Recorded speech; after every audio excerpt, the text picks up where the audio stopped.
Nah, kita tidak ingin virus ode baru, toksin ode baru ya, toksin relationship ode baru ini masuk dalam lingkaran Pak Jokowi ya.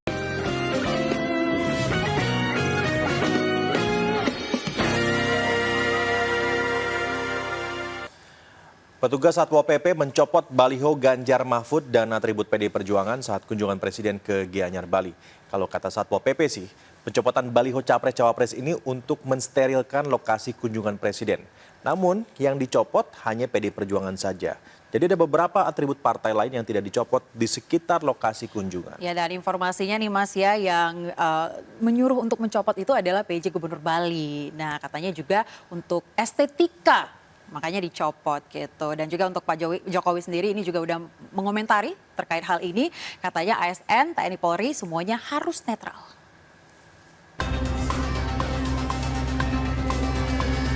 Petugas Satpol PP mencopot baliho Baca Pres dan Baca Wapres Ganjar Mahfud MD saat kunjungan Presiden Jokowi ke Kabupaten Gianyar, Bali. Selain menurunkan baliho Ganjar Mahfud, petugas juga menurunkan bendera PDI Perjuangan yang terpasang di sepanjang jalan yang dilewati rombongan Presiden Jokowi. Penurunan baliho dan atribut PDI Perjuangan itu diduga dilakukan atas perintah PJ Gubernur Bali, Sang Made Mahendra Jaya. Padahal seluruh atribut PDI Perjuangan dan baliho Ganjar Mahfud telah terpasang sejak dini hari menjelang kedatangan Presiden Joko Widodo.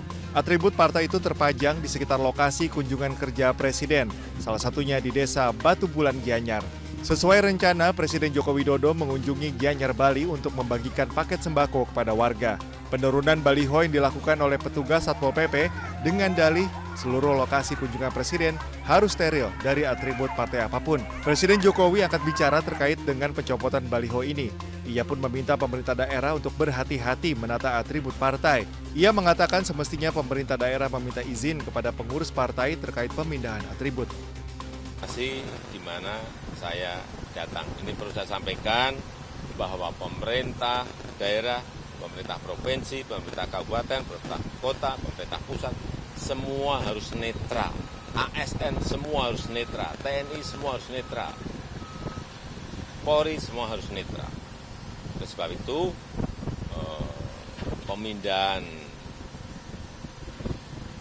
beberapa atribut partai-partai itu mestinya pemerintah, kabupaten dan kota, serta provinsi minta izin kepada pengurus partai di daerah. Berkomunikasi dengan pengurus partai di daerah. Jangan sampai nanti terjadi miskomunikasi dan menjadikan semuanya tidak baik. Sementara itu, Sekjen PDIP Hasto Kristianto menilai penurunan baliho bergambar Ganjar Mahfud MD saat kunjungan kerja Presiden di Kabupaten Gianyar, Bali menunjukkan adanya politik diskriminasi. Selain itu, Hasto juga mengatakan tindakan tersebut juga mencederai rasa keadilan. Ditetapkan sebagai peserta pemilu, kemudian juga baliho termasuk dari Pak Ganjar, Prof. Mahfud yang diturunkan, itu mencederai rasa keadilan. Tetapi respon dari masyarakat luas telah menguatkan dan semakin menguatkan kami bahwa abuse of power itu tidak bisa dilakukan di dalam iklim demokrasi yang baik. Yaitu dari pendapat yang disampaikan oleh para pengamat. Kami kan mendengarkan seluruh dinamika yang berkembang, sehingga tidak perlu hal-hal yang berlebihan dilakukan, apalagi itu sifatnya diskriminatif. Sementara itu di Padang, Sumatera Barat, baliho Prabowo Gibran justru bertebaran jelang kedatangan Presiden Jokowi. Presiden Jokowi akan melakukan groundbreaking pembangunan flyover Sitinjau Lawi pada 19 Desember mendatang. Baliho Prabowo Gibran terpantau ada di Jalan Protokol Jenderal Sudirman, Kota Padang, Pasar Lubuk Buaya, Jalan Adinegoro, Kota Tangah, Padang. Selain itu, baliho Prabowo Gibran juga terpajang di dekat Bandara Internasional Minangkabau, Padang, Pariaman. Pemasang baliho ini diinisiasi oleh DPD Gerindra Sumatera Barat Andre Rosiade yang bakal menemani kunjungan Jokowi. Baliho ini juga memuat foto Andre Rosiade yang bakal maju kembali memenangkan kursi DPR RI dari daerah pemilihan Sumbar 1. Politikus PDIP Arya Bima menyebut bahwa Presiden Joko Widodo tersandera dalam suatu hubungan toxic relationship atau hubungan toksik yang tidak sehat ala Orde Baru. Jadi toxic relationship itulah yang berujung pada penunjukan putranya Gibran Rakabuming Raka sebagai cawapres Prabowo Subianto. Jadi di politik itu ada toxic relationship juga ya Mas ya? Kayak hubungan. Kayak hubungan percintaan ya Mas ya? Ya pemirsa berikut ini deh informasinya.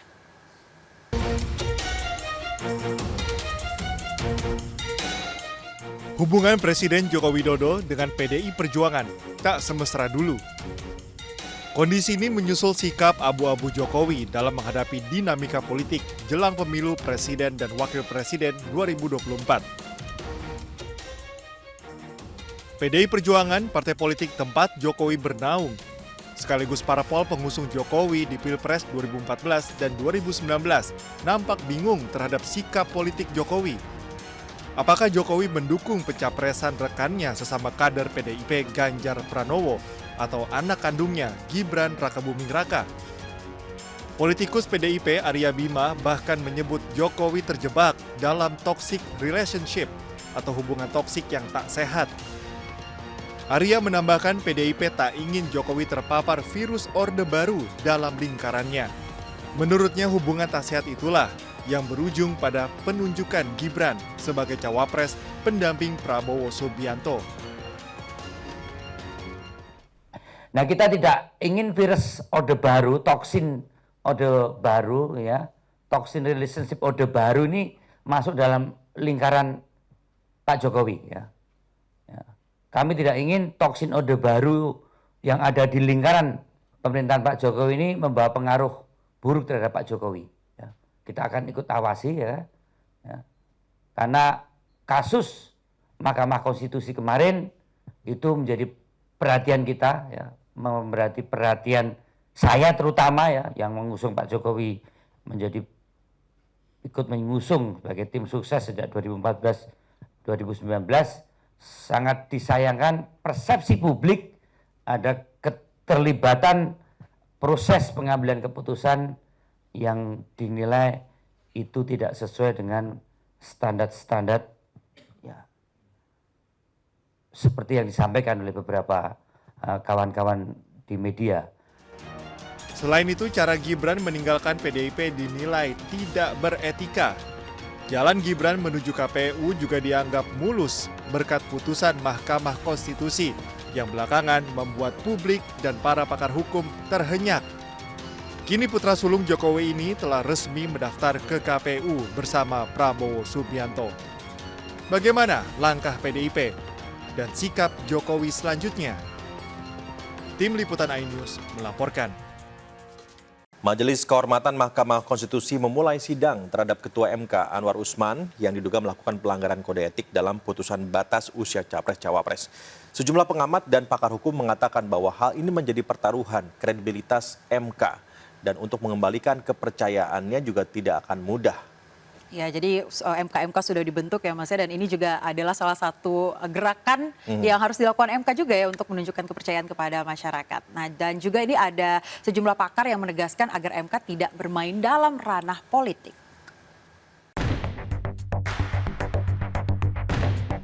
Majelis Kehormatan Mahkamah Konstitusi mulai menggelar sidang terhadap Ketua MK Anwar Usman. MK yang dipimpin Jimli Asyidik akan memeriksa Anwar Usman terkait dugaan pelanggaran kode etik dalam putusan batas usia Capres-Cawapres. Selain itu, MK juga melangsungkan pemeriksaan pendahuluan terhadap perwakilan para pelapor. Sidang terhadap para pelapor digelar secara terbuka, namun pemeriksaan terhadap Anwar Usman dilakukan tertutup. Ketua MK, Anwar Usman membantah adanya lobi politik dalam putusan batas usia Capres-Cawapres.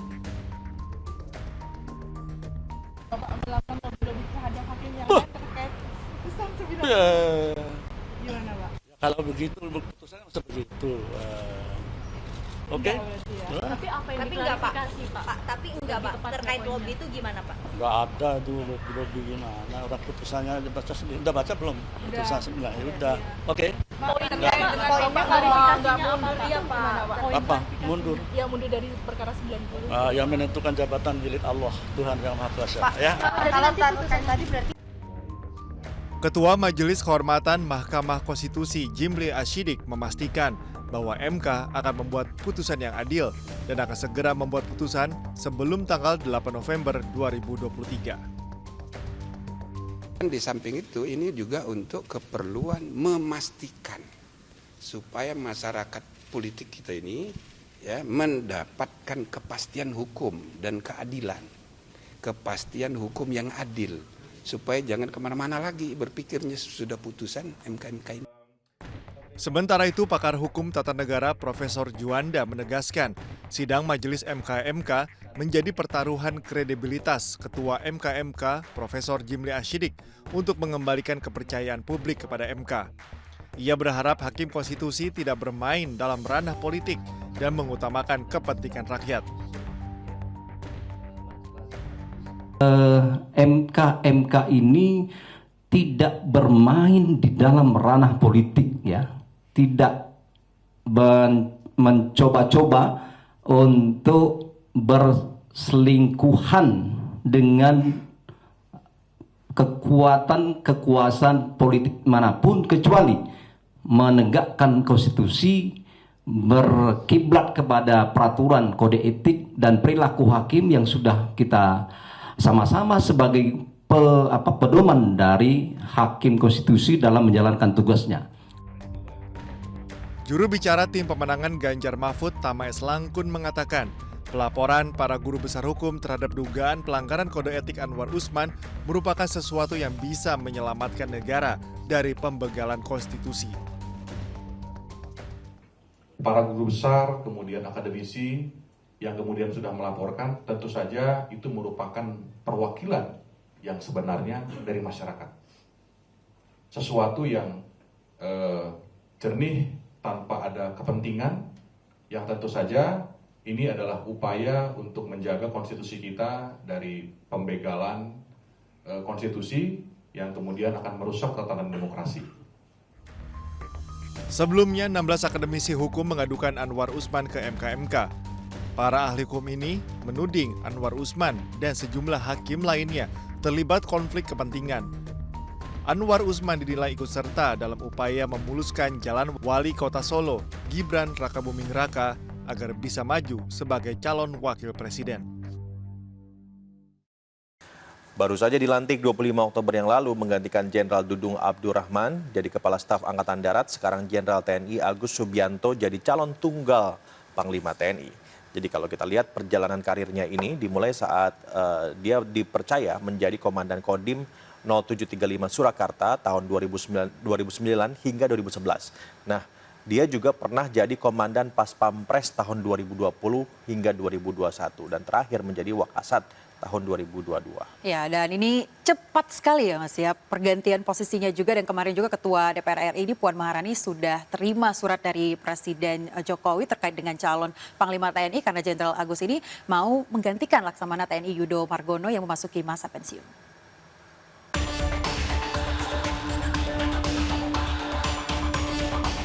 Ketua Dewan Perwakilan Rakyat Republik Indonesia Puan Maharani mengaku telah menerima surat Presiden terkait calon Panglima TNI yang akan menggantikan Laksamana TNI Yudo Margono yang memasuki masa pensiun. Dalam surat yang diterima DPR, nama Jenderal TNI Agus Subianto menjadi nama yang diusulkan Presiden Jokowi untuk menggantikan Laksamana Yudo Margono. Jenderal Agus Subianto sebelumnya menjabat sebagai Kepala Staf Angkatan Darat, usai dilantik menggantikan Jenderal Dudung Abdurrahman. Adalah Jenderal TNI Agus Subianto SE, MSI, yang saat ini menjabat sebagai Kepala Staf Angkatan Darat. Karenanya, sesuai dengan mekanisme yang ada, DPR akan memulai proses dari mekanisme DPR untuk bisa menindaklanjuti surat usulan pengganti calon Panglima TNI tersebut sesuai dengan aturan dan mekanisme yang ada di DPR. Semoga proses ini bisa berjalan dengan lancar dan baik sehingga penggantian atau Panglima TNI yang akan. Menurut Jokowi, dengan jam terbang di teritorial dan administratif hingga akademisi, Jenderal TNI Agus Subianto memenuhi untuk menjadi Panglima TNI. Soal Kasat baru, Jokowi menunggu hasil persetujuan DPR. Kami sampaikan kurang lebih minggu yang lalu. Ya, pertama beliau kan buah kasat, kemudian menjadi kasat. Tapi kalau melihat jam terbangnya saya kira di teritorial, kemudian di administratif, akademis semuanya memenuhi semuanya.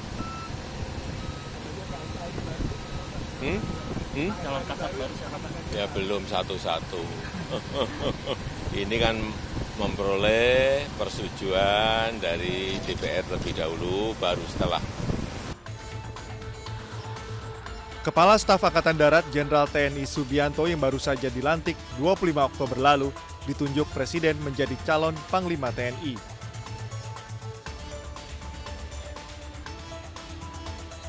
Jenderal TNI Agus Subianto lahir di Cimahi 5 Agustus 1967. Agus juga lulusan Akademi Militer tahun 1991 dan mengawali karir militernya dengan menjabat Kasih Ops Sektor A di Timur Timur. Setelahnya Agus kembali menjadi Komandan Batalion 22 Grup 2 Kopassus dan Kepala Penerangan Kopassus. Perjalanan karir Agus mulai menanjak saat dipercaya menjadi Komandan Kodim 0735 Surakarta tahun 2009 hingga 2011. Jabatan tersebut diemban Agus saat Jokowi masih menjabat sebagai Wali Kota Solo. Lalu pada tahun 2011 hingga 2014, Agus dipercaya menjadi Waasops Kasdivis 2 Kostrat, lalu menjadi Asops Kasdam 1 Bukit Barisan tahun 2014 hingga 2015. Kemudian menjadi dosen Madya Seskoat tahun 2015 dan Pamen Denma Mabesat pada tahun 2015 hingga 2016. Agus juga pernah menjadi Komandan Rindam 2 Sriwijaya tahun 2016 hingga 2017, lalu Komandan Korem 132 Tadulako tahun 2017 hingga 2018. Mabes TNI tahun 2018 hingga 2019, dan Wadan Pusenif Kodikata tahun 2019 hingga 2020. Selain itu, Agus juga pernah menjabat Komandan Korem 061 Surya Kencana tahun 2020, Komandan Pas Pampres tahun 2020 hingga 2021, Pangdam 3 Siliwangi tahun 2021-2022, dan Wakasat pada tahun 2022. Ya, demikian Konspirasi Prabu hari ini. Saya Prabu Revolusi. Dan saya Ayanu Fos, pemirsa pamit undur diri. Terima kasih atas kebersamaan Anda. Kita ketemu lagi di minggu depan ya Mas. Ya, sampai jumpa.